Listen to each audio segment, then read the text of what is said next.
If you guys want to know what that thing is, Enemy it's recon fucking aircraft in the air. Ha ha ha! Wrecked! Oh fuck, I just got sniped. We shouldn't have gloated. Oh, wrecked. Super's back on, what a faggot. What is going on, everyone? It's Marshchick8 here, bringing you guys another episode of News in the Flash. I know, 3 episodes in 1 week? What the fuck is going on there, Mars? Well, let me explain something to you guys. If I have enough content to make another episode, or at least make more than the regular 2, I definitely will. If I had enough content to make an episode every single day, I probably would, though I would probably take a single day off just because I like to have my free time. But generally I don't. Usually each day I only have like a handful of stories, and they're usually small stories that I can't really stretch out throughout an entire episode. So I have to really stack them together. But that being said, with the stories that we have on hand right now, I had a plenty of content to fill out an entire episode, and enough content that I'm very excited to talk about. So without further ado, let's jump right into this shit. We got a major update on the Decapitated story. For those of you who are new, Decapitated was accused of gang raping a female fan after a Spokane, Washington show back in September. They were arrested and extradited from California back to Spokane to await trial. In that time, they had their passports revoked, and they spent about a month of time in jail before they were able to post bail on December 13th. And now, the wait is finally over, and the boys in Decapitated are free men once again, as all charges of kidnapping, rape have been dropped. This is great news. What's even better is that it happened on January 5th, 11 days before their scheduled court date, after Spokane prosecutor Kelly Fitzgerald filed a motion to drop all charges without prejudice. Now, that unfortunately means that they can still be charged in the future, but I really don't foresee that happening.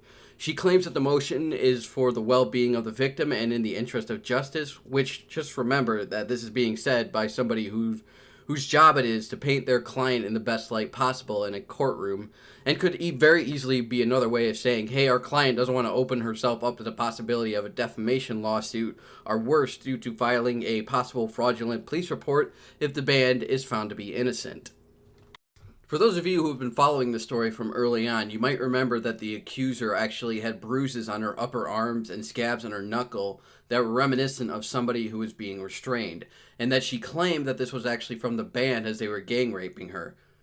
Well, it actually turns out that according to a written testimony by Thy Artist Murder's Andy Marsh, along with other concert goers, that the accuser was actually in the front row of a mosh pit and was dancing violently.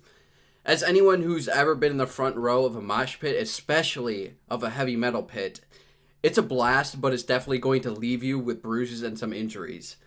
In the words of my friends describing this pit, this ain't no sissy pillow fight, bitch. You gonna get smacked and you gonna get shoved, but you're also gonna go out there and have a fucking blast.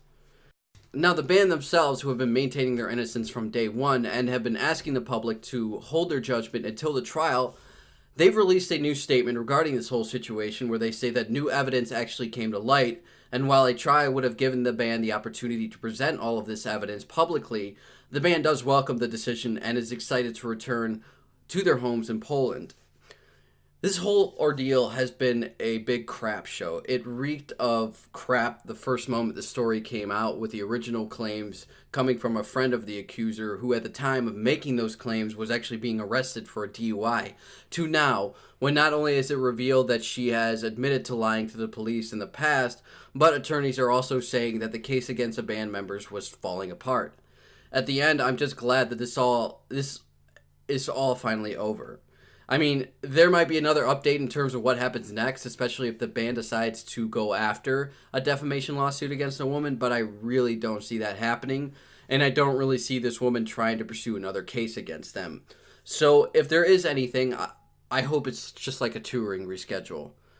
Hopefully. But as always, if you guys are interested in learning more, I will leave links down below for you.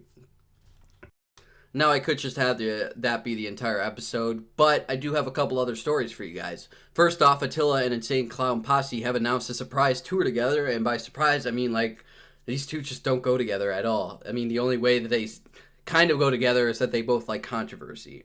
And I could care less about ICP's music, but I've always found the longevity of the Juggalo cult to be interesting. Like, it just does not seem to fade out. No matter how many years pass by, it always seems like it's alive and kicking. Anyways, if you guys are interested in the dates, though, they can be found below. We Came as Romans has announced they'll be heading on a new tour, which kicks off right around March and runs into early April, with support coming from The Plot and You, Ocean's 8 Alaska, Currents, and Tempting Fate. Dates released for that.